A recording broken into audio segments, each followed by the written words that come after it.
ليظهره على الدين كله ولو كره المشركون صدق الله العظيم. وعن انس رضي الله تعالى عنه قال قال النبي صلى الله عليه وسلم لا يؤمن احدكم حتى اكون احب اليه من والده وولده والناس اجمعين. رواه البخاري ومسلم. উপস্থিত বাংলাদেশ সমাজ প্রশিক্ষণ কেন্দ্র সাদুয়ার উদ্যোগে আজকে সিরাত মাহফিলের সম্মানিত সভাপতি এবং সালমিয়া অঞ্চলের সম্মানিত সভাপতি জনাব আবুল খায়ের ভাই এবং উপস্থিত আছেন বাংলাদেশ সমাজ প্রশিক্ষণ কেন্দ্র কুয়েতের সম্মানিত সভাপতি, আজকে প্রধান অতিথি জনাব মাওলানা হাফেজ নুরুল আলম সাহেব, আমার প্রাণ মুরব্বী ভাইরা, আসসালামু আলাইকুম ওয়া রাহমাতুল্লাহি ওয়া বারাকাতুহু। আল্লাহ রাব্বুল আলামিনের দরবারে শুকরিয়া জ্ঞাপন করছি, যিনি আমাদেরকে এই পবিত্র জুমার দিন এশার নামাজের পরে একটি দিনই আলোচনা শোনার জন্য বসার তৌফিক দিলেন। সেই মনিব মহান রব্বুল আলামিনের শুকরিয়া আদায় করে বলুন আলহামদুলিল্লাহ। দুরূদ ও সালাম প্রেরণ করছি সেই মুসলিম মানবতার মুক্তির দূত আকায়ে নামদার তাজদারে মদিনা হযরত মুহাম্মদুর রাসূলুল্লাহ সাল্লাল্লাহু আলাইহি ওয়াসাল্লামের শানে। প্রিয় দিনী ভাইরা, আজকে আমি আপনাদের সম্মুখে কোরআনের 70টি আয়াত তেলাওয়াত করেছি এবং কিছু হাদিস। আল্লাহ যদি আমাকে তৌফিক দান করেন, এরপরে কিছু আলোচনা করার জন্য চেষ্টা করব। মা তৌফিক ইল্লা বিল্লাহ। আমরা ছোটবেলা থেকে বাংলাদেশে দেখেছি মাদ্রাসা, মসজিদে, স্কুল, কলেজে সব জায়গায় মিলাদুন নবীগুলোতে আলোচনা হয়, ঠিক না? এই মিলাদুন নবী আমরা সবাই জানি না? হযরত মুহাম্মদুর রাসূলুল্লাহ, তার পিতাকে আব্দুল্লাহ, মা আমেনা, দুধমা হালিমা, তার চাচা আবু তালেব, তার দাদা আব্দুল মুত্তালিব। এগুলো আমরা সবাই বুঝতে, ঠিক না? কিন্তু রাসূলুল্লাহ সাল্লাল্লাহু আলাইহি ওয়াসাল্লামকে দুনিয়াতে কিসের জন্য প্রেরণ করেছেন সেই সম্পর্কে কোনো আলোচনা আমরা শুনি নাই। আমিও না, আমি বাংলাদেশ সমাজ প্রশিক্ষণ কেন্দ্র আসার আগে আমিও শুনি নাই। শুধু সব জায়গায় একই কথা শুনছি যে ওহী কিভাবে আসে, আসার পরে খাদিজা রাদিয়াল্লাহু তাআলা আনহা ঘরে গিয়া সে অসুস্থ হয়ে পড়েছে, সে বলেছে যে আমি তুমি জামুলিকে আমাকে কম্বল দিয়া ডেকে রাখো। এই ব্যাপারে অনেক কথা শুনেছি, আর মেরাজের আলোচনা শুনেছি। কিন্তু রাসূলের সিরাত তাকে দুনিয়াতে কেন প্রেরণ করা হয়েছে সেইটা না জানার কারণে আজকে সারা বিশ্ব দুনিয়া সব জায়গায় বিশৃঙ্খলা সৃষ্টি হয়েছে, শান্তি নাই, সব জায়গায় অশান্তি। বাংলাদেশে এই তার সিরাত না জানার কারণে বাসের পথে রোডের মধ্যে বাস দেয়, আছে না? প্রবাসীরা কত কষ্ট করে টাকা পয়সা বাংলাদেশে পাঠায়, সেই টাকা পয়সা আমানত না রেখে ওই টাকা পয়সা বিদেশে পাচার করে। বিশেষ জন্য একমাত্র এই সিরাত না জানার কারণে। হযরত মুহাম্মদ রাসূলুল্লাহ সাল্লাল্লাহু আলাইহি ওয়াসাল্লামকে বিশ্বাস করা ফরজ না সুন্নাহ, শুধু ফরজ না, ফরজে আইন, বিশ্বাস করতেই হবে। তাই যদি তাকে আমরা বিশ্বাস করি, আমি একটা হাদিস পড়েছি আপনাদের সম্মুখে যে وعن انس رضي الله تعالى عنه قال قال النبي صلى الله عليه وسلم।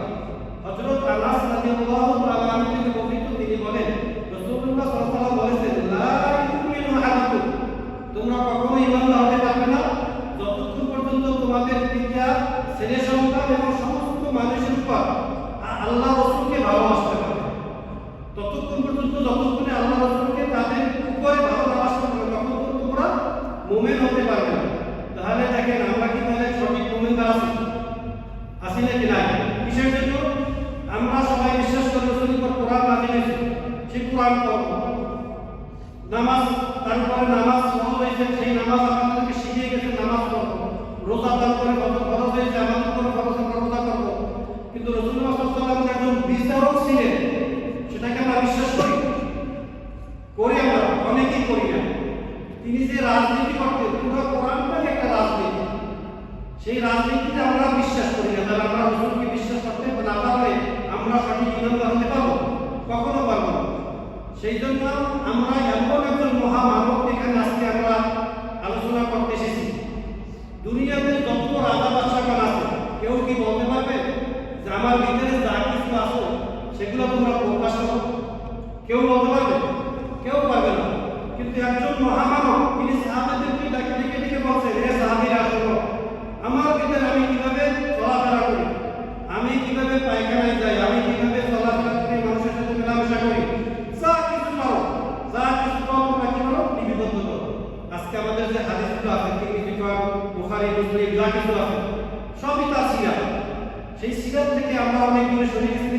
আজকে আমাদের সমাজে অশান্তি আর অশান্তি, ঠিক না? অশান্তি কি না? শান্তি নাই কোথায়? সবাই শান্তি থাকে, আমেরিকাও শান্তির জন্য বলে, কিন্তু বোমাবুদে ভালো ভালো মুসলমানদেরকে মারে আর পরে এরা জঙ্গিবাদ।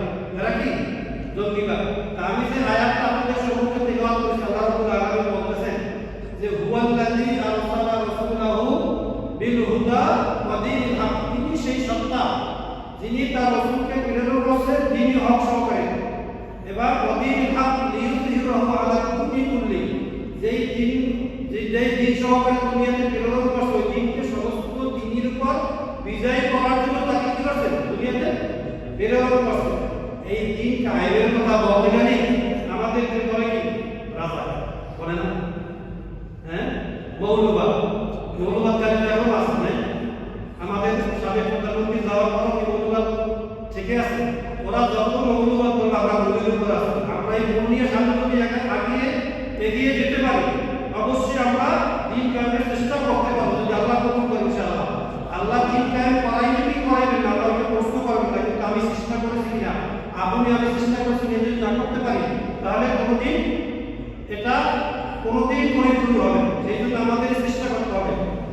তবে রাসূলুল্লাহ সাল্লাল্লাহু আলাইহি ওয়াসাল্লাম যে আসছেন, আল্লাহ রাব্বুল আলামিন তার সার্টিফিকেট বলেছেন ওয়া আরসালনাকা ইল্লা রাহমাতাল লিল আলামিন, সমস্ত কিছুর উপরে কি রহমত স্বরূপ দুনিয়াতে থাকে বিরোধন করতে, শুধু মানুষের জন্য। হ্যাঁ, উটের সাথে সে কথা বলেন না, একটা উটকে খানা দেয় না, রাসূলুল্লাহ সাল্লাল্লাহু আলাইহি ওয়াসাল্লাম যাচ্ছে, একটা উট তাকে দেখে কিনে যাচ্ছে, রাসূল তার আশা করতে যাচ্ছে, তার মালিক তাকে খানা ভালো করে দেয় না, সেই জন্য মালিককে দেখে ওই উটের পক্ষে কথা বলেছেন। এমন একজন রাসূলের পক্ষে আমরা কথা বলতেছি। আমার সময় শেষ, আমি অনেক কিছু নিয়ে আসতে পারি নাই। আমরা যদি রাসূলকে বিশ্বাস করতে হয় আর এই দিন কায়েমের কাজ যদি আমরা করতে পারি রাসূলের তরিকা অনুযায়ী, তাহলে আমরা কি অবশ্যই দিন কায়েমের কাজ করতে পারবো। আল্লাহ তাআলাকে তৌফিক দান করুন ইনশাআল্লাহ। আর আমরা এখানে যে কোরআন প্রশিক্ষণ কেন্দ্র আমাদের সাল্লাল্লাহু আলাইহি ওয়াসাল্লামের যে সমস্ত কাজকর্ম করতেছে, আমি তো বিশ্বাস করবেন না, আমি বিসমিল্লাহর অর্থ জানতাম। আমি কোরআনে হাফেজ ছিলাম, বাংলাদেশে 10 বছর নামাজ পড়েছি, কিন্তু বিসমিল্লাহর অর্থ জানতাম না। এই বাংলাদেশ কোরআন প্রশিক্ষণ কেন্দ্র আমাকে এখন জায়গায় নিয়ে আসছে। যদি আপনারা আমাদের তাকে সারা দিয়ে আসেন, যদি সঠিক এই ওহী কোরআন যদি আমরা ঠিক মতো পড়তে পারি, সঠিক নিয়ম কানুন যদি মানতে পারি, তাহলে দুনিয়াতেও আমরা শান্তি পাবো, আখিরাতেও আমরা জান্নাতে যেতে পারবো ইনশাআল্লাহ।